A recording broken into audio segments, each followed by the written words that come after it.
Hi, this is Matt with AppliancePartsPros.com. Today we'll be showing you how to repair your appliance. Remember, anytime you work on an appliance, make sure it's unplugged or the circuit breakers are off so there's no chance of electrocution. In this video, we're going to show you how to change out the GE Dishwasher Float Mounting Tube. It's going to be a very easy repair and should only take a few minutes to show you how to do it. If you already have one of these, great. If not, you can click on the link below or get it at AppliancePartsPros.com. When you open up the package, you're going to get the new float mounting tube. The float mounting tube is where the float is mounted.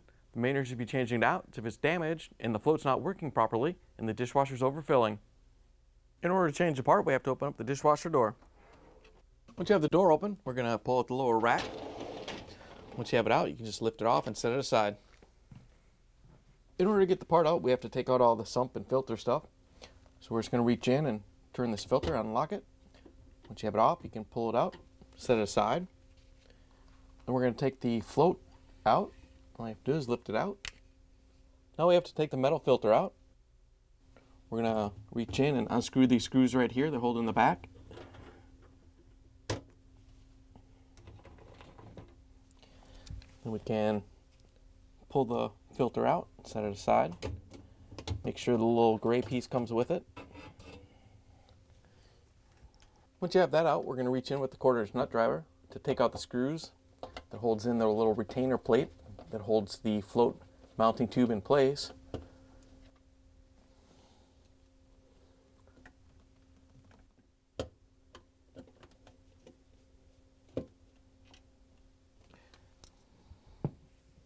Once you have the screws out, we can reach in and just pull it up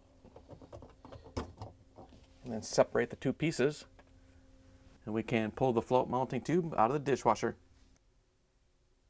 Here's the old float mounting tube next to the new one. If you already have one of these, great. If not, you can get it at AppliancePartsPros.com. To put the new float mounting tube in, we're just going to slide it into the piece that holds it down. And then you want to make sure that this cutout here lines up with the cutout in the sump.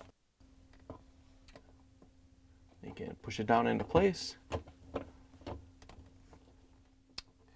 Once you have it in place, we can use the 1/4" nut driver to put the screws in.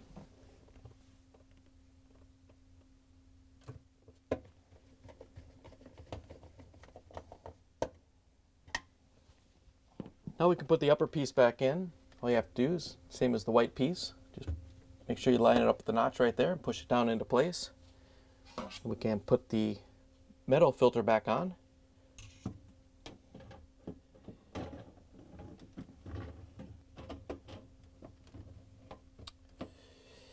Once you have the filter in place, we can put the screws back in on the back that hold it in.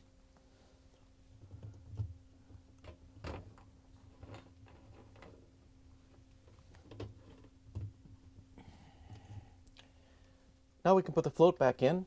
All you have to do is set it into place, and then we can put the fine filter back in. We're just going to line it up and drop it down into the sump, and then turn it so it locks in place. Once you have everything put back together, we can put the lower dish rack back in. In order to put it back in, all you have to do is set it on the door and push it back into place. Once you have it in, you can close the door, plug it back in, and take it for a spin. Thanks for joining us for another successful repair brought to you by AppliancePartsPros.com.